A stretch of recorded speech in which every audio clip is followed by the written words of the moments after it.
Bonsoir à tous. Neuvième émission du bistrot d'Allez-le-Losc proposé par le site Allez-le-Losc et les docs du net. Neuvième émission sur l'actualité du club. Trois parties ce soir. Donc première partie, qu'est-ce que c'est que ce match? Donc retour sur Nice-Lille, pardon. Donc est-ce qu'on un point gagné ou est-ce que c'est un ralentissement pour le LOSC? Deuxième partie, on reviendra sur l'Europa League. La transition entre Sparta Prague et le match du Celtic qui arrive très très rapidement. Et en troisième partie, nous évoquerons le match de dimanche prochain contre Lyon. Est-ce que c'est un match dangereux, un piège? Donc pour évoquer ces trois sujets, nous avons donc Arnaud à la technique, toujours présent. Bonjour Bonsoir Arnaud. tout le monde. Nous avons Stéphane qui nous a rejoint également. Bonsoir Stéphane. Bonsoir tout le monde. Et nous avons Christophe, que vous connaissez sous le nom de Christophe D, donc qui est encore là cette semaine. Bonsoir Christophe. Bonsoir à toutes et tous. Voilà, bien sûr, vous le savez, vous pouvez assister à l'émission en direct sur Twitch, qui vous propose également un chat sur lequel vous pouvez interagir immédiatement en direct. Vous pouvez également suivre l'émission sur le groupe Facebook d'Allez-le-Losc, où là aussi vous pouvez réagir en commentaire. Et bien sûr, pour préparer l'émission, nous vous interrogeons régulièrement sur le forum d'Allez-le-Losc. Donc n'hésitez pas à utiliser ces trois médias pour nous rejoindre pour cette émission. Première partie, qu'est-ce que c'est que ce match? Nice-Lille, un point de perdu ou un coup de frein pour le LOSC? Alors, qui veut commencer? Peut-être Stéphane, je te sens motivé pour commencer. Allez, on y va. Que penses-tu de ce match? On est bien sorti de la salade niçoise, je pense. Et c'est peut-être pas plus mal de l'avoir dès cette série assez difficile, parce que là, on est parti sur, je sais plus si c'est pas 9 matchs en un mois et demi ou 2 mois, là, un peu comme tous ceux qui participent aux coupes européennes. Donc, c'est un bel avertissement quand même, parce qu'on est un petit peu... Alors, soit on était un petit peu moins bien, soit on était un peu sur la réserve. Ça, j'ai pas encore, la réponse. Mais par contre, on a quand même su réagir et garder la tête haute jusqu'au bout. Donc ça, c'est très positif. Mais je pense que Galtier doit s'en servir. Et ce que j'ai bien aimé, par contre, c'est la réaction d'André dès son interview, disant que non, parce que le gars disait vous avez fait un bon match, c'était un bon match contre Nice. Il a dit non, on n'a pas très bien joué, on a eu du mal à se trouver, il y avait des écarts entre les lignes, le pressing n'était pas présent. Donc très lucide André, et ça j'ai beaucoup apprécié. Donc je pense que c'est très bien, plus que ce point, c'est très bien pour la série de matchs qui arrive, pour se servir de ça. Alors Christophe, on a été plutôt confiant la semaine dernière, parce qu'on notamment on évoquait les concours de pronostics. Les deux clubs avaient cette particularité d'être à égalité sur le plan de la récupération. Chacun avait joué jeudi en Coupe d'Europe, donc se retrouver le dimanche.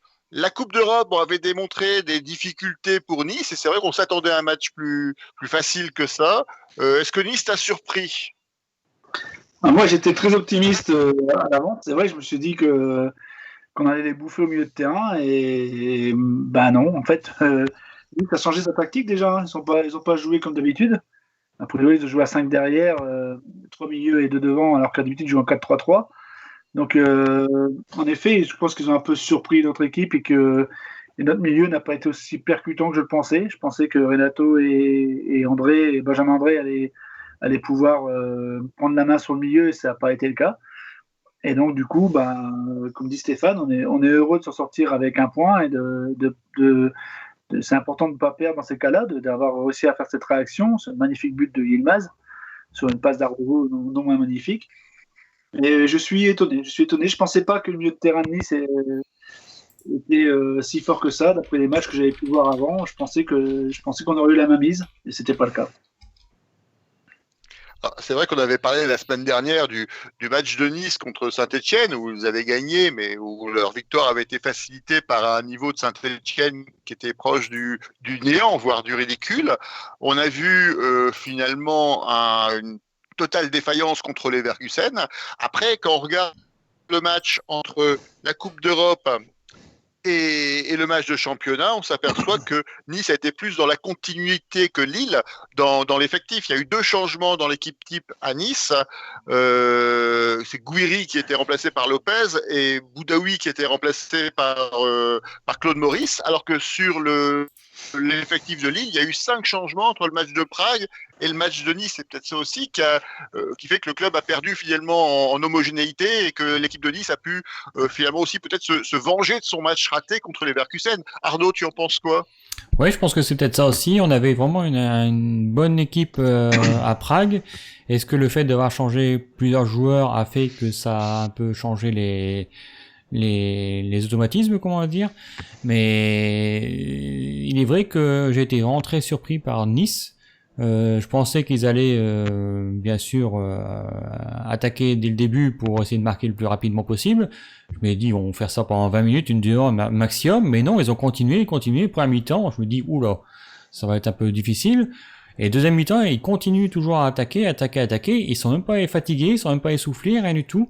On dirait que nous étions un peu plus essoufflés ou un peu surpris de l'attaque de Nice, enfin des attaques niçoises. Et non, franchement, moi je dis que c'est un bon point de gagné, on va dire, sur ce qu'on a vu en tout cas. On avait oublié finalement que Nice était quand même 4e du championnat, même si effectivement les derniers matchs étaient pas forcément valorisants pour eux. Et sur ce match, ils ont montré, même si le jeu n'était pas très flamboyant, que finalement ils étaient à leur place dans le premier quart du classement de la Ligue 1. Est-ce que vous avez repéré des joueurs à Nice qui vous ont impressionné? Bryce, c'était pas mal. Non, oui, Stéphane? Ouais, il y a pas spécialement. Je pense que c'est un collectif qui était. Et encore, ils avaient laissé je connais plus son nom là, Wari là, celui qui est rentré à la fin là. Waris. Ouais, qui a. Gouiri. Oui, voilà, c'est ça, qui était sur une bonne série là. Donc, ouais, ils avaient un collectif, ils étaient assez solidaires. Mais par contre, pour revenir un peu plus sur nous, c'est vrai que ce changement de 11, alors ça doit être notre force. Tout le monde le dit, qu'on a un super banc, on a réussi, avec le fait que tout s'est pas déroulé comme on le souhaitait au niveau du mercato, au niveau des ventes, à garder pas mal de monde, et ça, c'est un gros plus. Ça l'avait été sur le match de Lens où ceux qui sont rentrés ont flambé. Je l'ai ressenti un peu moins fort cette fois-ci. Tout était un petit peu moins. Les titulaires, Arroyo qui d'habitude fait une bonne série de matchs, et là était moins dedans aussi, même s'il fait une super passe quand même à un moment donné. Il y avait une petite série de moins, et ce turnover, bon, j'espère que c'était que passager, mais c'est ça qui va être notre clé dans cette série de matchs, c'est cette capacité à faire que les rentrants, ceux qui jouent un petit peu moins, soient, alors, entre guillemets, presque aussi bons que les titulaires habituels. Alors, est-ce que les conditions de jeu n'étaient pas aussi défavorables? On a vu, il y avait beaucoup de pluie, notamment au début du match. On a vu que finalement à Nice, ça glisse.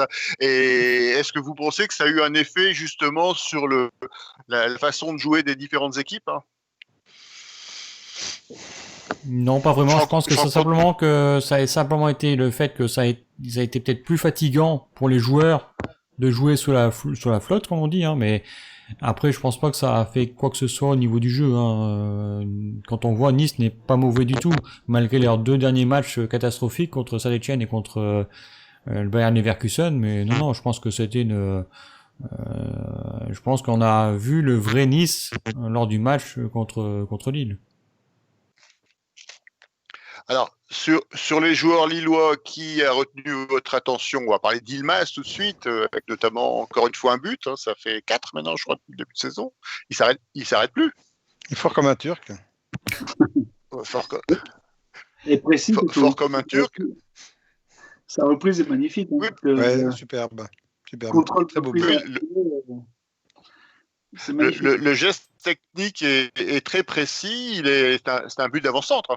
C'est vraiment un but d'avant-centre, et il commence vraiment à prendre ses marques et surtout à être régulièrement décisif, ce qui est vraiment important. D'autres joueurs que vous souhaitiez mettre en avant? Bah, en avant, non. Moi, j'ai le but qu'on prend. Il faut que Botman soit vigilant parce que là, il fait un marquage extérieur en défense centrale. C'est pas possible, quoi. C'est pas possible. Ça, c'est vraiment une erreur qu'on a en débutant, quoi. C'est jusqu'au U12, c'est là, mais pas un marquage extérieur en défense centrale, jamais.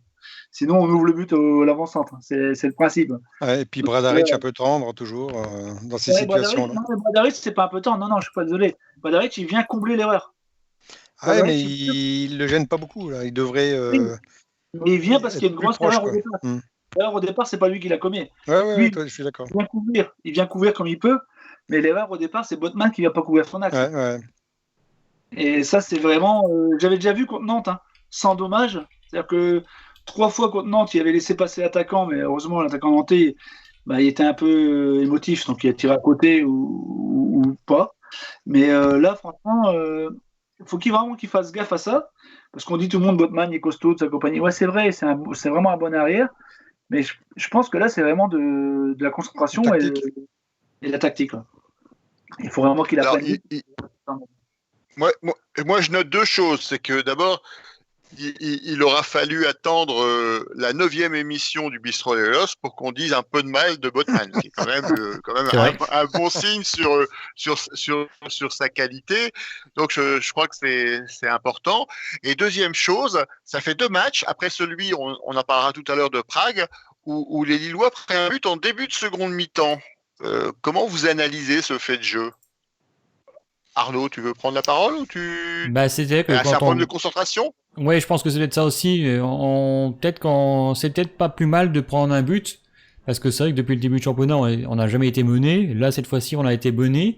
Je pense que j'attendais qu'une chose, c'est de voir un peu la réaction, et je vois qu'en 8 minutes de temps, on a su remettre les pendules à l'heure et remarquer derrière directement. Et heureusement, je pense, parce que si Lille n'avait pas marqué, n'avait pas égalisé après le but de Nice, je pense que là, ça aurait un peu trotté dans la tête. Et ça aurait peut-être été un peu différent. Moi, je pense que ça prouve bien qu'on est quand même assez costaud, on va dire, mentalement à ce niveau-là.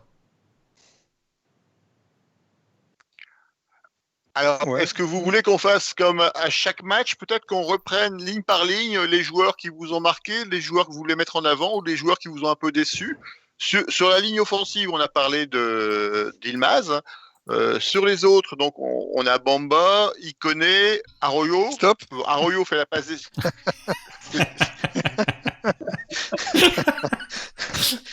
Pour charrier un peu sur Ikone, quoi. Là, bon sang, le gars, il joue pas depuis un petit moment. Il est sur la sellette.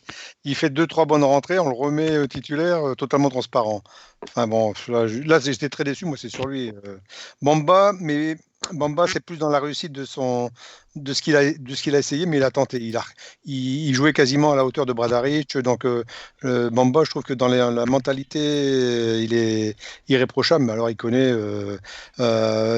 Il faut lui mettre deux aiguilles à ses pieds, puis on sort avec un pull. Hein. Il n'arrête pas de tricoter. Enfin, il est pas. Enfin, je sais pas. Il est compliqué à comprendre, ce gars. Tu rejoins cet avis, Christophe, hein? Ouais. Après, j'étais aussi étonné que Yaziki ne soit pas titulaire après son triplé. Ouais. J'aurais pu le mettre en confiance, mais vu qu'il n'a pas joué beaucoup depuis le début de l'année, il n'aurait pas été cramé non plus. Après, c'est compliqué. C'est vrai qu'il connaît, tu vas le faire jouer un peu aussi. Enfin, c'est compliqué. Ouais. Mais ouais, il connaît, il faut qu'il joue plus simple. Et il ne va pas sauver l'équipe tout seul, quoi. C'est vrai, quand on voit Ikone et quand on voit Bamba, c'était l'inverse l'année dernière. Bamba, il défendait quand même beaucoup plus qu'il connaît, quoi. Oui, non, mais je veux dire, par rapport à là, c'est vrai que sur ce match-là, oui, mais après, ça, quand on voit Bamba depuis le début de la saison et quand on gagne Ikone depuis le début de la saison, l'année dernière, c'était l'inverse. Après, faut qu'il s'équilibre. Après, je sais pas ce qui se passe réellement avec Ikone, c'est peut-être aussi un manque de confiance ou quoi en caisse, mais c'est vrai que là, transparent complètement. Comme dit Stéphane, il aurait pu tricoter un pull, c'était pareil. Hein, donc, et puis il perd de balles, oui. Il fait des 1-2 dans des endroits où il y a déjà 15 personnes, c'est impossible à jouer. Enfin, être plus simple, lâcher la balle plus vite, parce qu'en percussion, il est excellent. Et on l'a pas vu sur ses points forts. Et Arroyo, il fait un début de match plutôt emprunté, mais il fait encore une passe décisive, donc il est toujours décisif. Mais Votre avis? J'aime mieux la mentalité d'Arroyo, parce que c'est vrai qu'il a été moins bon que sur les deux derniers matchs, mais par contre, on sentait qu'il était là, et quand on regardait, là, il y avait un gros plan sur son visage, là, il se disait, bon sang, il faut que j'y arrive, il faut que je continue, et il fait cette superbe passe par la suite. Il est resté dans le match malgré tout, quand on ne voit pas avec qui connaît. Ah, puis il est bagarreur. Hein. Oui. Ah oui, aussi. Ouais. Je sais que tu l'aimes bien, Arroyo, Christophe. Oui, moi j'aime bien ce joueur. J'aime bien ce joueur un peu fantasque. Après, des fois, il joue trop. Mais cette année, je trouve qu'il joue beaucoup plus juste. Ouais. Il fait les dribbles pour faire la différence. Et après, il arrive à trouver des passes. Donc, c'est beaucoup mieux, quoi. Je trouve que le joueur était très, très sous-coté. Là, il trouve une place un peu plus à sa dimension. Il joue de plus en plus régulièrement et de plus en plus longtemps dans les matchs. Hein. Ouais. Arnaud, tu as quelque chose à rajouter sur notre ligne d'attaque? Non, tout a été dit. Franchement, c'est vrai que sur ce match-là, à part Ilmaz, qui était vraiment combatif comme jamais et puis qui a marqué un superbe but, il faut reconnaître. Franchement, un contrôle pareil et puis un tir dans la foulée, ce but-là, il y a beaucoup de personnes qui l'auraient mis. Non, à part Ilmaz devant, c'est vrai que notre attaque et notre milieu de terrain n'étaient pas au rendez-vous par rapport au début de saison. Alors, on a des commentaires déjà sur Twitch ou sur Facebook, Arnaud? Oui. Bah, il y a Schizophile sur Twitch qui dit que pour moi c'était un très bon point, gagné. Et il dit j'étais beaucoup moins énervé qu'après le match nul contre l'OM. C'est vrai, contre l'OM, tout le monde voyait Lille gagner. Et contre Nice, c'est vrai que moi je priais qu'une chose, c'est que je pouvais signer des deux mains pour faire un nul quand on voyait un peu le match. Et heureusement on a fait un bon nul, on n'a pas perdu. Et du côté de Facebook, on a Eric de Coninck qui dit que match moyen à Nice, malgré l'arbitrage plus que limite. C'est vrai qu'on va revenir derrière là-dessus aussi. Et Georges, notre ami Georges, qui est en direct de Bretagne pour l'instant, et il dit en voyant jouer Ilmaz, Selic et Yalice, j'espère que nous n'oublierons pas de faire le boycott de Polyturk aussi, donc on va mettre les trois Turcs sur le côté. Voilà, il n'est pas avec nous, mais il n'est pas très loin, Georges. On le salue d'ailleurs au passage. Au milieu de terrain, on retrouvait la paire André Sanchez qui nous avait abandonné pour le match de Prague. Alors comment vous les avez trouvés comme d'habitude? Qui veut parler? Un petit moins aussi. Ce serait un petit peu, enfin c'est un petit peu peut-être dommageable de toujours dire ça, mais tous étaient un petit peu en dessous. Même si Sanchez a fait des super sorties de balles, mais même des fois risquées. Hein, si elles ont été jolies, il fallait pas perdre le ballon à ce moment-là parce que il y avait danger. Mais même André, c'était un peu plus en retard, un petit peu moins, un petit peu si. Mais bon. Ça reste dans l'esprit. Je veux dire que sur le milieu, ça reste des combattants quand même. Donc, on peut moins les critiquer, quoi. Alors, Christophe, tu rejoins un peu cette analyse, c'est-à-dire que dans la publicité, il y avait un monsieur plus, la paire de milieux défensifs lillois dimanche, c'était plutôt monsieur un petit peu moins? À partir du moment où on a perdu la bataille du milieu pendant une bonne partie du match, je pense qu'ils étaient un peu en dessous, quoi. C'est ça qu'il faut voir. Alors, tout à l'heure, on parlait de manque de concentration, de choses comme ça. J'espère qu'il n'y a pas aussi un peu de, j'allais dire suffisance, c'est peut-être un peu fort, mais les gens qui disent bon, tout nous sourit, tout va aller, quoi. À un moment donné, je pense qu'il faut qu'ils reviennent avec leur combativité, comme disait tout à l'heure Stéphane, comme celle d'Araujo, quoi. Et on arrive sur le terrain, on n'est pas les meilleurs. De toute façon, on sait qu'on ne va pas être premier. Il y a déjà Paris qui va gagner. Donc après, il faut s'accrocher pour être deuxième. C'est notre championnat. Et il ne faut pas croire qu'on est supérieur aux autres. Bon, c'est la dernière des choses à croire. Je pense qu'il faut. Et là, j'espère qu'il n'y a pas eu de suffisant. J'espère que ce n'était pas ça. En tout cas, si c'était le cas, j'espère que c'est la dernière fois. Alors moi, je ne crois pas que ce soit de la suffisance. Je crois que la différence était plutôt côté niçoise. Alors qu'effectivement, on s'attendait peut-être, et on en est témoin avec le pronostic de la semaine dernière, on s'attendait à un match facile parce qu'on a vu les Niçois exploser à Leverkusen. Et alors qu'au final, cette explosion des Niçois, elle a surtout servi aux Niçois de se remobiliser parce qu'ils avaient tout approuvé à leur public, enfin, leur public qui n'était pas présent au stade, mais tout approuvé finalement aux gens qui les suivent.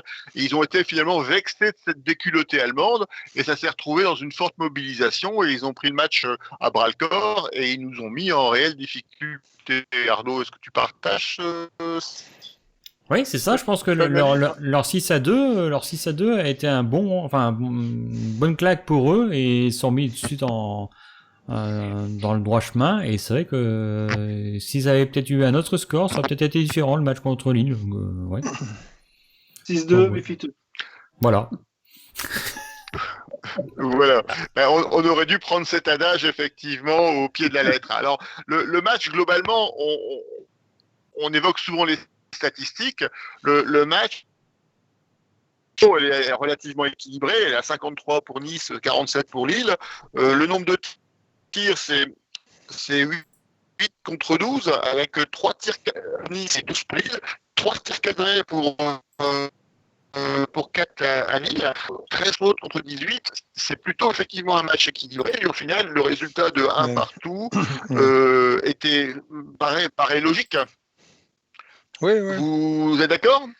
Oui, tout à fait. Alors, même si la tête de Thuram nous fait une grosse frayeur, parce que si là il la met, on ne revient plus, il est trop tard. Mais oui, sur la globalité, malgré tout, je pense que ça, c'est logique.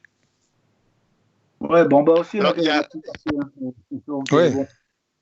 Voilà. Mais oui. Bah, c'est logique, mais on est déçus. C'est pas ça. Alors, il y a une stat où il n'y a pas du tout d'égalité entre les deux équipes, c'est le nombre de cartons jaunes. On en a un pour Nice et 6 pour Lille, dont un pour Galtier à la fin du match, je crois, ou dans les arrêts de jeu. Alors, c'est quoi ? On avait un Lucky Luke arbitrage ou on avait des bouchers dans l'équipe lilloise ? Comment vous analysez ça ? Arnaud ? Non, pour moi, ça a été un peu... l'arbitre a été un peu vite dépassé parce que dès que les Niçois ont commencé à râler ou rester par terre, tout de suite carton. Et donc, ils se posaient pas la question, c'était carton. Après, l'arbitre, c'était... Comment il s'appelle ? Je ne vois plus. Schneider. Ouais, donc je sais pas ce qui s'est passé avec Schneider, donc j'aurais peut-être dû changer de télé, hein. Mais bon, après, c'est que celle-là, je sais pas, j'ai pas compris. J'aurais voulu avoir une explication. Je sais pas, en plus, Galtier, lui, qui n'est pas quelqu'un qui râle réellement, c'est le quatrième arbitre C'est le quatrième arbitre ? Ouais, c'est pour ça, il a dû dire quelque chose. Et d'ailleurs, après, il est assez furax contre le quatrième arbitre. C'est lui qui a signalé là. C'est-à-dire qu'il n'y a que ton équipe qui prend des cartons, c'est énervant à force. Bah oui, puis il est dans son rôle. Donc c'est tout à fait normal. En tout cas, c'était pas la peine de surtout dans un match. On le fera le turnover. Oui, parce que le match était pas très violent. Non. En tout cas, justifiait pas un nombre de cartons aussi élevé. Alors il y a sur Twitter, il y avait un jeu des supporters lillois qui enchaînait en fait à la fin du match en disant 93e minute, Gérard Lopez est expulsé par l'arbitre. 98e minute, c'est le secrétaire du stade qui est expulsé par l'arbitre. À la 102e minute, il expulse la femme de ménage. Ça s'est enchaîné comme ça, c'était assez amusant. Des fois, les réseaux sociaux font beaucoup rire. Alors par contre, il y a une incidence, c'est qu'on aura un suspendu suite à cette armée de cartons jaunes. C'est Selic qui sera suspendu pour son troisième carton contre Brest. Alors, que dire de plus sur ce match ? Est-ce que vous voulez rajouter un point ? Alors si, pardon, Renato Sanchez, petite inquiétude, on l'a vu sortir avec une légère blessure musculaire. Hein. Est-ce qu'on risque pas de devoir s'en passer pour les prochaines séances ? Parce que c'est apparemment une blessure qu'il a déjà eue dans le passé. Stéphane, je te vois faire la... On n'a pas eu trop d'infos sur la suite de sa sortie. Alors c'est vrai que de toute façon, il ne fera pas les 3 matchs qui vont venir. Donc moi, il y a un truc qui m'intéresserait, c'est de savoir comment Galtier compose ses équipes. C'est-à-dire qu'est-ce qu'au jour d'aujourd'hui, dans l'enchaînement de matchs, il se dit, est-ce qu'il prévoit, allez, dimanche c'est ça, jeudi c'est ça, samedi après, dans les grandes lignes, dans les 80% de son équipe, ou est-ce qu'il est vraiment à faire jouer les meilleurs le jour même? Ça, je ne sais pas. Donc, moi, c'est sa faculté. Je pense que Galtier, là, va être le 12e homme prépondérant dans la qualité des matchs qui vont arriver et des résultats lillois. Bon, le résultat est toujours plus ou moins une petite part de chance, mais parce que à double niveau, dans sa composition, dans ses choix de turnover, dans la motivation des joueurs, même si en Ligue Europa, il faut espérer qu'il n'y en ait pas trop à faire. C'est des beaux matchs qui viennent quand même, mais ça va pas être facile. Et là, entre guillemets, je l'attends, mais en tant que coach, j'aimerais bien voir dans 4-5 matchs son résultat. Et je pense qu'il est armé pour ça. C'est ça qui lui plaît, parce que là, c'est lui qui va être l'élément clé des matchs à venir. Naturellement, après, les joueurs à faire leur boulot, leur taf sur le terrain. Mais il va y avoir pas mal de coaching de la part de Galtier à faire à tout niveau, dans les vestiaires, dans la préparation, dans la partie mentale. Et là, ça va être intéressant à voir. Alors justement, l'enchaînement des matchs, ça se poursuit. On peut passer à la deuxième partie. Deuxième partie sur un point sur l'Europa League, à la fois sur le match précédent, donc contre Prague. On va en faire un rapide compte. Et les perspectives du match contre le Celtic, avec toujours donc Arnaud à la technique, avec Christophe et Stéphane qui sont avec nous, et avec les internautes qui sont sur le chat du Twitch et les commentaires du compte Facebook d'Alelosque. Ça, j'aurais pas su le dire. Coupe d'Europe, Europa League. Coupe d'Europe, Europa League, Prague, 4-1, un exploit. Comment vous analysez ce résultat qui est finalement exceptionnel? C'est la première victoire de Lille depuis 17 matchs, je crois, en Coupe d'Europe. C'est un événement. Comment vous analysez ça? Qui veut commencer? Christophe, peut-être? Ouais, moi, je trouve que on a une entame de match assez fringante. Bien, on a vraiment attaqué dès le départ. C'était vraiment, vraiment intéressant parce que en Coupe d'Europe, ça n'a pas toujours été le cas. Des fois, on était un peu à calculer. Après, c'était Prague. Moi, je ne connaissais pas avant, donc je ne savais pas si c'était fort ou bien pas. Et puis après, il y a eu ce carton rouge, ce 1-0. Et la deuxième mi-temps qui peut paraître facile, mais qui n'a pas été si facile que ça, parce que c'est compliqué tout seul. Par contre, après, la réaction était bonne, un peu comme disait tout à l'heure Arnaud par rapport au match de Nice. Quand on se fait rejoindre un partout, on a su revenir, et puis j'étais très très agréablement surpris par la prestation de Yaziki, qui a été enfin mis derrière l'attaquant et non pas sur un côté, parce que les 20 premières minutes, il était sur le côté, mais il était perdu. Et en fait, avec Yaziki qui a joué en 9,5 ou en 10, c'était vachement intéressant parce que vraiment, on a une équipe qui jouait devant et qui joue actuellement devant. Elle était 10 en face, ok, mais encore, faut savoir jouer contre une équipe à 10 et c'était bien, quoi. C'était rafraîchissant comme victoire parce qu'en fait, on a sorti une équipe qui était portée vers l'avant. Alors les statistiques vont un peu dans ce sens-là. La possession est équilibrée entre Prague et Lille, donc on a 48-52. Par contre, sur le nombre de tirs, on a 4 tirs pour Prague, on en a 16 pour Lille, 2 cadrés pour Prague et 5 pour Lille. On voit bien qu'offensivement, que le jeu était plutôt lillois. Stéphane, tu l'as ressenti comme ça? Oui. Je dirais que pas à l'inverse de tout ce qu'on vient de dire sur Nice, mais beaucoup de signes, justement, la combativité, l'envie, tout de suite on y va.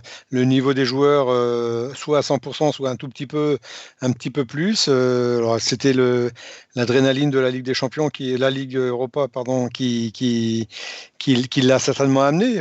Mais en plus, on est à l'extérieur, hein, donc ce qu'on a un petit peu critiqué, entre guillemets, ou râlé sur Nice, on l'avait pas du tout. Et c'était au contraire les plus de présence sur ce match. Oui, tout à fait. Alors, le tournant du match, ça reste, quoi qu'on en dise, l'expulsion de Krejci en première mi-temps, l'expulsion qui est provoquée par Jonathan David, si je me trompe pas. Alors, première question, est-ce que vous trouvez l'expulsion méritée? Deuxième question, est-ce qu'on peut créditer Jonathan David d'une demi-passe décisive? Arnaud. Bah déjà, je vais indiquer quand même ce qu'il dit sur le Twitch. Déjà, Jim Rissell qui dit, à contrario, l'équipe là a démarré à fond. Et c'est vrai que l'équipe de Lille à Prague a démarré vraiment a attaqué au maximum et ça a été clair. Et c'est vrai qu'après, il le dit aussi, Jim Rissell, il dit, il est clair que nous avons sous-estimé Nice suite à notre match. Je pense qu'on a été un peu sur un petit nuage au départ, après le match de Prague, et après on a... Un peu de réserve, je sais pas. Ouais. Oui, peut-être un peu de réserve aussi. Après, pour en revenir à Jonathan David, alors, le penalty, non pas le penalty, l'expulsion, alors il y en a qui vont dire qu'elle est sévère ou pas. Si on suit le règlement, il le prend par l'épaule, et dernier défenseur, c'est rouge. Après, c'est vrai que c'est un peu sévère, on va dire, là-dessus. Mais pour moi, il y a rouge. Il y a rouge parce qu'il est parti tout seul vers le but. Après, est-ce qu'ils avaient marqué? Je sais pas, mais en tout cas, il y a rouge. Oui, moi, c'est ce que j'allais dire. Il y a rouge vif, parce qu'enfin, on a été. Jonathan allait marquer son premier but, on a été privé de ça, donc il devrait être expulsé 2 fois, même, ce joueur. Ouais, c'est un sport homologué, bordel. Il y a des règles. Hein. Voilà, donc en fait, à la lettre, l'expulsion est méritée, même si la faute n'est pas sévère. Si on résume, c'est à peu près ça. Alors, à part cette une action de but, c'est ça, la règle, c'est ça. Hein. Il annule une action de but, donc c'est rouge. Oui. Or, dernier défenseur. Rouge, même maintenant dans la surface, on peut mettre rouge aussi. C'est arrivé ce week-end à je ne sais plus quelle équipe où il y a un joueur qui a pris un rouge alors qu'il était dans la surface. Alors, on se moque un petit peu de. On se moque un petit peu de Jonathan David, mais c'est pour le titiller. Par contre, c'est vrai qu'il est toujours bien placé. Moi, je l'aime bien parce que on sent vraiment, il sent le jeu. Hein. Il est encore un peu maladroit, on ne sait pas pourquoi. Ça, c'est la fâche cachée de ce joueur pour l'instant. Mais par contre, il est toujours dans les bons coups, toujours au bon endroit. Il pèse beaucoup sur. Et je pense que ça, c'était une petite. Même si Yilmaz a fait son match, mais le fait qu'il soit tout seul face sur le front de l'attaque par rapport aux autres rencontres où il y avait David, ça a joué aussi. David a une bonne présence devant et j'espère que il aura prochainement son quota de buts pour pouvoir enfin se lâcher et puis jouer plus librement, quoi. Alors, de toute façon, Jonathan David, à part quelques internautes sur les réseaux sociaux ou sur le forum d'Alelos qui commencent à s'impatienter, et à part l'entraîneur de Marseille, Villar-Boas, qui a fait des déclarations tapageuses pour protéger un de ses joueurs, donc à l'encontre de Jonathan David, le groupe lillois reste très patient et on voit que tous les joueurs, vont le défendre devant les médias. Il y a une vraie volonté de le protéger pour justement de le faire monter en puissance et qu'il ait ce qu'on attend depuis des semaines, c'est son but qui déclencherait finalement les suivants et une efficacité qu'on espère retrouver. Arnaud, à rajouter sur Jonathan David ou on peut passer peut-être à l'autre partie de l'équipe? Pour finir, Jonathan David, c'est vrai qu'il a été, pour moi, il s'améliore un tout petit peu à la fois. C'est pas encore ça. Tant qu'il n'aura pas marqué, je pense qu'il sera pas libéré. Mais pour moi, il s'améliore un petit peu à la fois. Après, il n'est pas au top comme les autres attaquants de Lille pour l'instant, mais je pense que ça va venir tout doucement, mais ça va venir.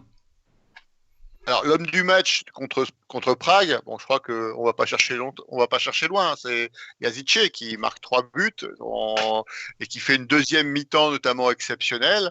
Est-ce que ça vous a surpris de le voir à ce niveau-là, Stéphane? Non, non. On avait eu quelques bribes de match comme ça, quand même, où il était pas mal l'année dernière.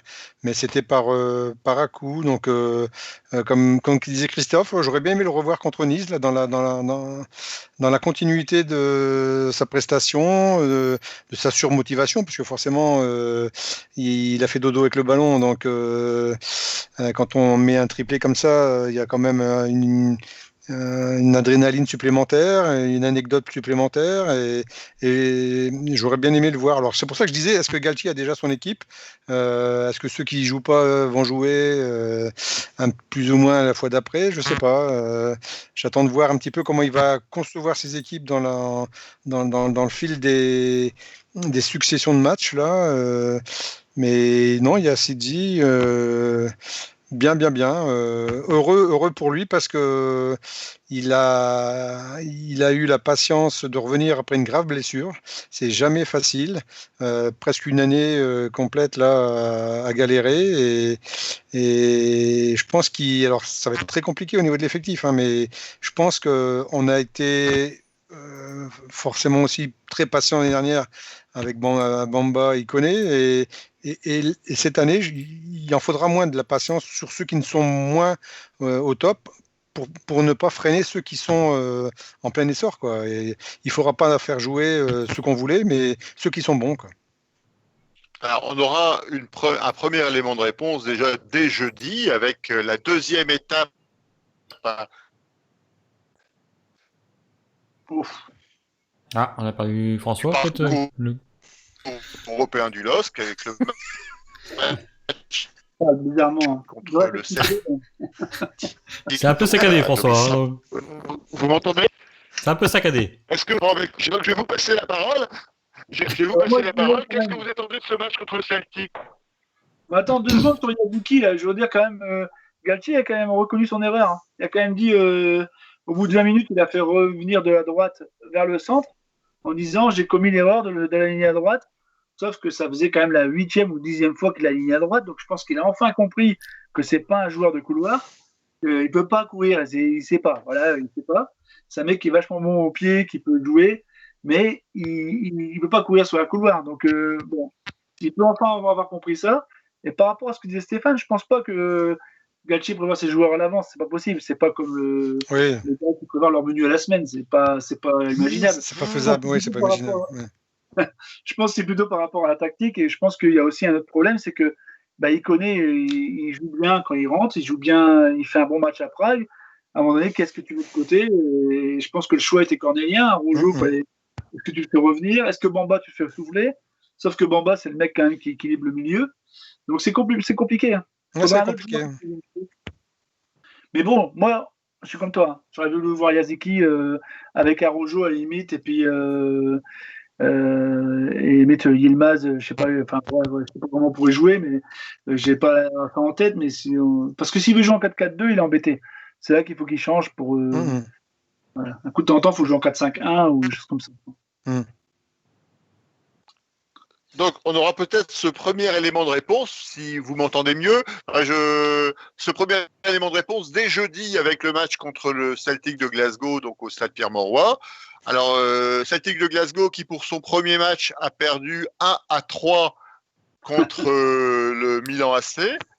1-3. Dans un match qui est pas forcément si déséquilibré que le score pourrait le laisser croire. Parce que finalement, le 3e but milanais est marqué en toute fin de match, avec juste avant une occasion de Encham, un des 3 Français qui est présent dans l'effectif du Celtic. Donc, on a l'impression que c'est une facile victoire de Milan.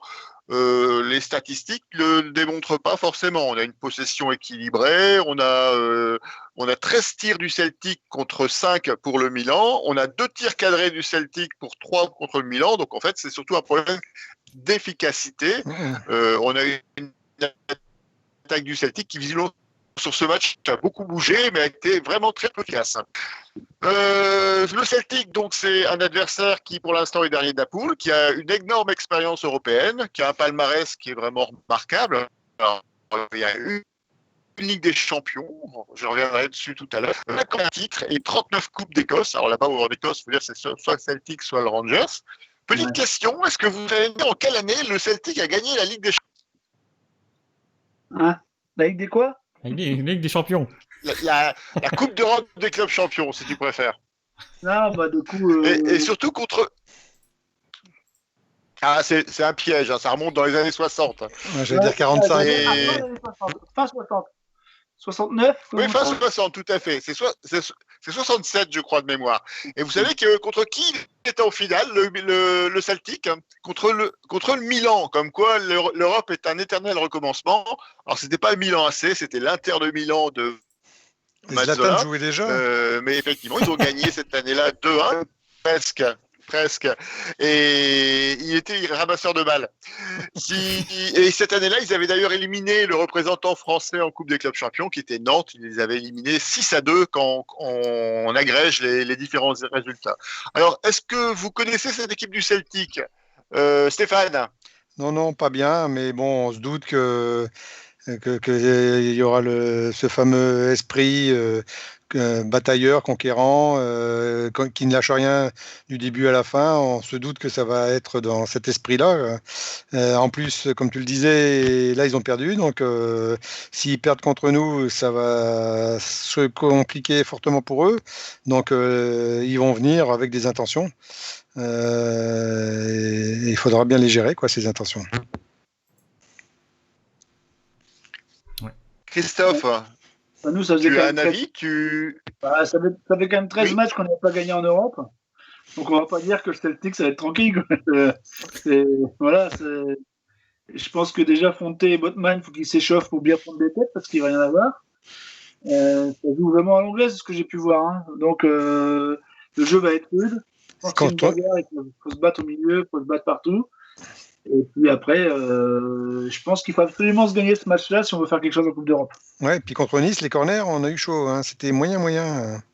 Ouais. Donc là, il faut vraiment qu'on y aille. Et ça, les corners, si t'es pas bon sur corner, c'est parce que t'es pas dedans ou t'es pas dans l'envie. Hein, parce que normalement, en défense, tu dois bouffer ce qui passe. Hein. Donc voilà, faut vraiment qu'il y soit. Et comme je dis, si on ne gagne pas là, ça va être compliqué la Coupe d'Europe. Hein. Le but d'ailleurs du Celtic contre Milan est un but sur corner. Alors, le Celtic a bien commencé son championnat, ils avaient gagné tous leurs matchs. Là, ils ralentissent un peu. Ils ont perdu leur derby, le Old Firm Derby contre les Rangers à domicile. Donc, ils ont perdu 2-0 et ils viennent de faire match nul contre Aberdeen, donc sur le terrain d'Aberdeen. Alors, je connais pas très bien le football écossais, notamment le niveau de l'équipe d'Aberdeen, qui est 4e du championnat. Je connais plus le Royal Golf Club d'Aberdeen en Écosse. Je suis plus spécialiste là-dedans. Mais je crois qu'Arnaud, tu as vu le match contre Aberdeen. Qu'est-ce que tu en penses? Bah, j'ai vu la fin, surtout. J'ai vu la fin. Mais c'est vrai que ils sont pas mauvais, mais il y a énormément de trous. Il y avait énormément de trous. Et puis surtout, le côté droit du Celtic est catastrophique. Alors, je sais pas qui était au côté droit, je vais essayer de regarder un peu, mais les joueurs passaient toujours à côté, donc c'est simple. C'est quand on regardait un peu là, ah ouais, donc c'est peut-être un des jeunes, c'est numéro 30, c'est Frimpong et McGregor qui est sur le côté droit. Une accélération et c'était fini, hein, on les voyait plus derrière. Donc pour moi, si les mêmes joueurs jouent contre Lille, bah faut tout mettre sur le côté droit, hein, parce que franchement c'était catastrophique. Hein. Mais après c'est vrai que Celtic, ils sont réalistes devant le but. Sur les 3 buts que le Celtic a marqué, ils en ont pas eu beaucoup hein, d'occasions, mais sur les 3 buts c'était vraiment clair comme de l'eau de roche, hein. Ils ont marqué des superbes buts aussi, hein. Donc faut faire attention. Alors, vous savez qu'il y a 3 joueurs français qui jouent au Celtic. Alors, qui jouent, je pense qu'il y en a 2 qui sont blessés. Il y a Christopher Julien, qui est un défenseur qui est passé par Toulouse, par le TFC, qui est champion du monde des U20 au début des années 2000. on a Olivier Ncham, qui est un milieu de terrain qui a fait sa carrière au Genoa. Alors, je ne sais pas si Lennon, l'entraîneur du Celtic, fait jouer Nchamo, mais en tout cas, on verra son organisation au prochain match. Et puis surtout, on a Hudson Edouard, qui est un jeune attaquant de 22 ans, qui était formé au PSG, et pour lequel on a évoqué des rumeurs au mercato lillois cet été, et qui apparemment empile but sur but en championnat. Il en a marqué 22 la saison dernière. Mais a priori, il ne sera pas là. Il y aura normalement en français, il n'y aura que Ncham sur ce match aller. Vous connaissiez ces joueurs Pas du tout, non. Julien, ma question a rencontré un franc succès. Julien? Ouais, Julien, oui, on connaît. Vous aviez entendu la rumeur de... La rumeur Hudson Edouard, ça vous parle? Vous l'aviez entendu pendant le mercato? C'est un joueur qui était évoqué à un moment à Arsenal, qui était évoqué à Lyon aussi, et donc à Lille pendant quelques temps, au moment où on venait de vendre notre ami nigérien, dont Osimhen. J'étais en train de chercher son nom. Alors, sur ce match, vous avez un petit pronostic? Qui veut commencer? Qui veut se mouiller? Allez. Après, ce qu'il faut, c'est gagner. Hein. Moi, je vais dire, mais par conviction, tu vois, je vais dire 2-1. Quoi. Ouais, bon, j'aurais bien pris le 2-1, mais pour dire je vais dire 2-0, allez, on garde la cage invaincue. Mac Maignan va faire son rôle. Ouais, Maignan qui est écossais d'ailleurs. Hein. Ça se voit. Non, mais c'est vrai qu'après, ça va être, j'espère, un 2-1 aussi ou un 2-0 aussi, comme Stéphane et Christophe le disent aussi. Et il faut absolument gagner ce match, comme disait Christophe, et il faut absolument le gagner. Si on veut espérer quelque chose dans cette compétition, si on gagne pas contre Celtic, ça va être un peu dur. Parce qu'il faut absolument gagner déjà les matchs à domicile. Je pense que tout le monde le pense. Tout le monde pense que le Milan va être premier. Sauf surprise, on sait jamais. Mais nous, on doit être absolument deuxième, hein, je pense. Mais c'est faisable. Ouais. Moi, je vois une victoire difficile de Lille contre Celtic, sauf si les Écossais décident de jouer en kilt. Mais c'est vrai que c'est pas un match qui s'annonce aussi facile qu'on pourrait le craindre. Il faut que les Lillois restent concentrés. Et surtout, il y a une victoire obligatoire à domicile si on veut pouvoir passer l'hiver en Coupe d'Europe. Voilà. A priori, il y aura du monde quand même côté... Il y aura du monde quand même côté Celtic parce que notre président Emmanuel Macron va annoncer demain que tous les directeurs de café nommés Celtic ont le droit à une entrée malgré le confinement. Donc il risque d'y avoir du monde, quoi. Ah, il y en aura au moins un.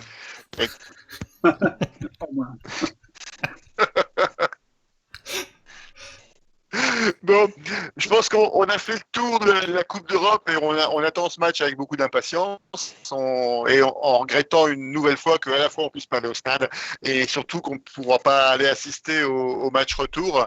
C'est vraiment un de mes plus grands regrets sur cette campagne de Coupe d'Europe. C'est que pour une fois on avait une porte ouverte vers le Celtic Park et qu'on finalement on regardera ça à la télévision. C'est très dommageable.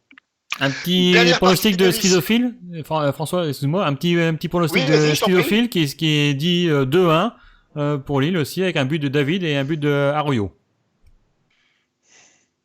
Voilà. Écoute, on est pour l'instant tout à fait dans la même ligne avec les internautes, c'est parfait. Dernière partie de l'émission, donc un point sur le prochain match de Lille en Ligue 1. La réception de l'Olympique Lyonnais, donc attention danger, on a titré ça comme ça. Lyon, un adversaire qui sera certainement un adversaire au décompte final pour la lutte pour le podium. Lyon a une équipe qui finalement bénéficie de son plus gros handicap cette année, c'est-à-dire qu'il ne joue pas la Coupe d'Europe. Donc on aura un Lyon en toute fraîcheur qui viendra se déplacer au stade Pierre-Mauroy. Est-ce que vous craignez ce match ? Allez, on va commencer par Stéphane cette fois-ci. Est-ce que tu crains ce match contre les Lyonnais ?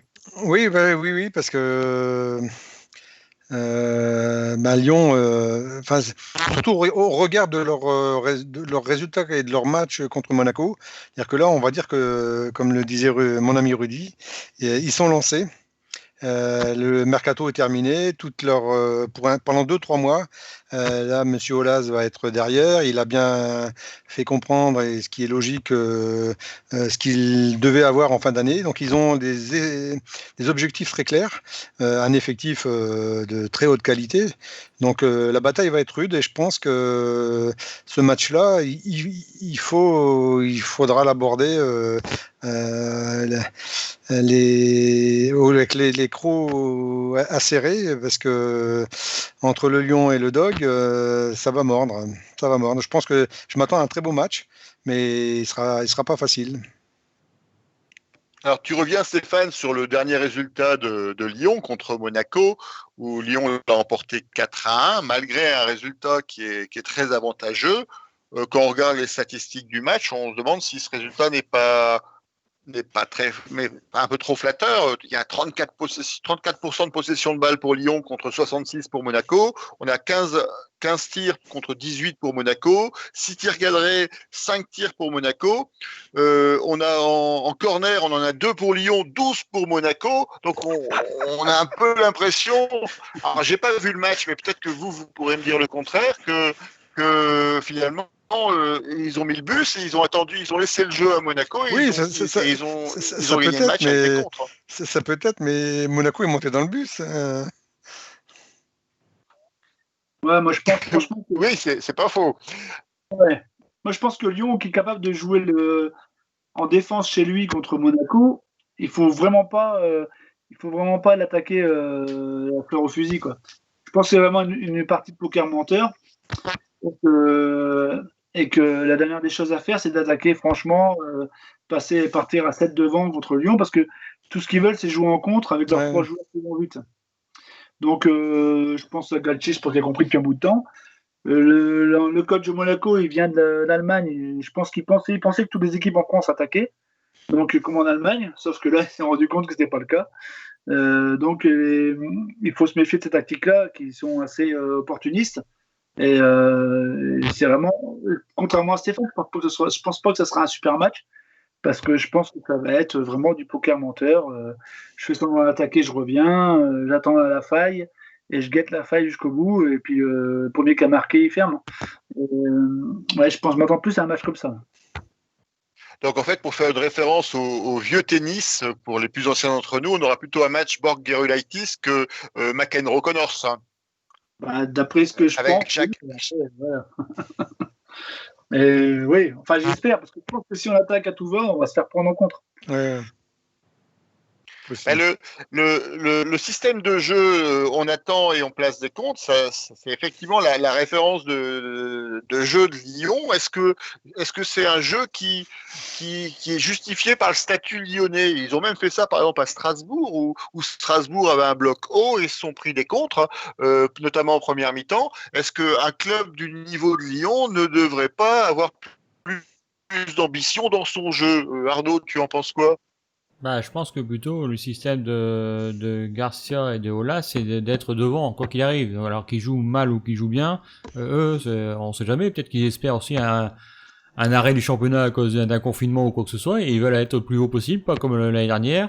Et voilà, donc je pense que c'est ça, ils veulent absolument être devant, peu importe, qu'il y ait du football spectacle ou pas. C'est ça en fin de compte. Parce que c'est vrai, quand on regarde les statistiques, moi j'ai pas vu le match non plus, hein, mais je pense que comme le dit Christophe, je pense qu'ils ont attendu derrière, et dès qu'ils ont pu contrer et puis ils ont pu marquer, ils ont des bons attaquants aussi. C'est ça, hein, je pense qu'ils ont fait ça durant tout le match, et ça marche pour l'instant. Après, c'est comme contre Lille, je pense que ce sera différent. Déjà, on verra dans quel état de forme on sera après le match du Celtic. Ce qui est bien, c'est on va pas à l'extérieur, on reçoit 2 fois, on reçoit le Celtic et on reçoit Lyon. C'est déjà une bonne chose, on n'aura pas la fatigue derrière. On verra bien ce que ça va donner après le match de jeudi. D'accord, donc la clé du match, c'est autant l'état de forme des Lillois après leur parcours européen que finalement la stratégie lyonnaise. Alors c'est dommage d'ailleurs parce que Lyon joue la défense, mais ils ont une ligne d'attaque du feu de Dieu. On a Ouais, Toko Ekambi moi, qui crache des flammes. je suis pas Oui. sûr que à 100% là ils avaient quand même l'optique de se rassurer. Il y avait quand même pas mal de remue-ménage, de rumeurs de départ et de paille et avoir et patati patata. Donc c'était un peu compliqué. Leur début de saison était très compliqué quand même. Je pense qu'ils ont délibérément joué la prudence pour dire de casser, de limiter la casse. Et puis maintenant, le mot d'ordre, ça va être de lâcher les chevaux. Et je suis pas sûr que là, il faut qu'ils rattrapent un peu de terrain perdu malgré tout. Ils ont pas très bien joué suite à tout ça. Et je pense que leurs dirigeants, Olas le premier, vont leur demander entre guillemets des comptes. Donc là, sur les 3 mois qui viennent, ils doivent cravacher. Alors après, je sais pas dans quelle manière ça va se faire, mais ils doivent se découvrir, ils doivent abattre leur jeu là pour repasser devant, comme le disait Arnaud. Ils doivent pas rester là. Ils doivent être dans les trois premiers à la fin de la saison. Donc à un moment donné, enfin là, ils doivent y aller maintenant quoi. C'est Lille qui arrive, mais il faut qu'ils jouent, il faut qu'ils y aillent. Donc là, ils vont être dangereux quoi. Ils vont être dangereux. Ouais, enfin, c'est pas ce qu'ils font depuis 2 matchs. Hein, donc, mais bon, après, on verra. Mais pour l'instant, ils sont plutôt. Après, ils peuvent faire un match surprenant en changeant de tactique. Mais comme disait Arnaud, ça fait 2 matchs qu'ils jouent derrière. Quoi. Mais après, ça leur réussit. Donc, pourquoi pas. Hein, mais bon, c'est pas de football champagne. Mais bon, après, c'est tout. Hein. Si ça marche, ça marche. C'est même plus que 2 matchs parce que de mémoire, en Coupe d'Europe, ils avaient aussi utilisé cette tactique. Oui. Alors, ça leur avait réussi. Ouais. Mais c'était différent, là. En Coupe d'Europe, quand tu joues de la Juve, tu ne peux pas arriver avec 4 attaquants. Quoi. Faut vraiment être confiant. Quoi. Faut vraiment être super confiant. Mais bon. Ouais, c'est vrai, en Coupe d'Europe, ils ont utilisé cette tactique-là. Ils ont utilisé en championnat. Mais après, voilà, ils sont tombés contre Strasbourg, qui joue toujours devant chez lui. Ils sont tombés contre Monaco, qui veut faire du jeu à tout prix. Je pense que nous, il faut qu'on soit plus malin que ça. Quoi. Bon, ben écoute, on verra ça dimanche en début de soirée. Donc, quelle est la stratégie de Lyon? Est-ce qu'ils nous offreront du spectacle ou est-ce que finalement il faudra franchir cette ligne Maginot en protégeant nos ailes? Est-ce que vous voulez rajouter quelque chose sur ce match de Lyon? On pourra donc ensuite passer, s'il n'y a pas d'autres points à soulever, passer au pronostic, ce que vous en attendez. Alors, on va commencer par Arnaud. Pronostic, ça va être dur. Moi, je pense, moi, dans mon esprit, il faut gagner. Il faut absolument gagner. Alors moi, je dirais peut-être à 1-0, simplement. Mais il faudra pas jouer comme contre Nice, on va dire, c'est ça. Donc moi, je pense qu'à 1-0, ce serait bien. Christophe? Pareil, moi. Je vois pas autre chose que 1-0 parce que je pense que, en fait, j'espère que ce sera pour nous, mais ça sera peut-être contre nous. Mais bon, j'espère que ce sera pour nous. Je pense que je vois un match fermé. Les matchs contre Lille-Lyon sont toujours traditionnellement serrés. Hein. Sur les 4 derniers matchs Lille-Lyon, il y a une victoire de Lyon en 2016, 2 matchs nuls les 2 années suivantes, et les dernières, Lille qui mène 1-0 sur ce fameux match qui fait encore pleurer Jean-Michel Aulas. Donc on a une tradition de matchs très serrés entre les 2 équipes. Stéphane, ton pronostic? Hein? Bah oui, moi je dirais 1-1. Bon, j'espère aussi le 2-1 avec un exploit à la Osimhen de David, par exemple, ou d'Ilmaz, ou de je ne sais qui. Je pense qu'il faudra qu'il y ait un petit plus, d'un joueur pour faire basculer du bon côté. Mais sinon, bon, allez, on va dire 1-1. Bon. Ben moi, j'irai sur le 0-0 par superstition, et puis parce que je crains aussi beaucoup, plus l'état de forme des Lillois et la succession des matchs que la performance des Lyonnais qui, je pense, contrairement à Stéphane, je pense comme Christophe qu'ils ne changeront pas leur tactique et ils seront très attentifs pour essayer de nous faire venir. Et j'espère ils peuvent être attentifs. Mais je veux dire que là, ce que je voulais dire, c'est que oui, ils vont jouer comme ça. Mais par contre, chaque balle récupérée dans notre dos, chaque balle perdue, là, ils vont jouer le coup à fond. Et c'est là qu'il faudra être très, très prudent. Je pense que Christophe Galtier a bien analysé les vidéos des 2 derniers matchs de Lyon et j'espère qu'il prendra les mesures en conséquence en prévenant ses joueurs. Christophe, tu voulais rajouter quelque chose? Ouais, j'allais dire que si on a pris 7 cartons jaunes contre Nice, contre Lyon, on va en prendre 27, je pense, à peu près. Ouais. Au moins, oui. 27, Tant que ça ça veut reste dire qu'il y aura jaune. au moins une dizaine d'expulsés. Ouais, c'est mais ça, il y a- ça reste C'est jaune. ça, je pense qu'on va finir avec autant de joueurs que les lanceurs avec le Covid. Voilà, c'est ça exactement. Il y aura l'intendant qui va être aussi viré. Hein. Bon, mais voilà, je pense qu'on a fait le tour sur cette dernière remarque fort sympathique de l'actualité de cette semaine. Il est 21h33 et nous sommes de plus en plus dans les normes du timing, c'est remarquable. Donc je voulais remercier tous les auditeurs qui ont écouté et regardé l'émission sur les différents réseaux Twitch et sur le Facebook du groupe Allez les LOSC. Je voulais remercier les internautes du forum Allez les LOSC qui commencent aussi à participer activement dans leurs commentaires entre chaque émission. Je voulais remercier bien sûr Christophe et Stéphane qui sont intervenus aujourd'hui.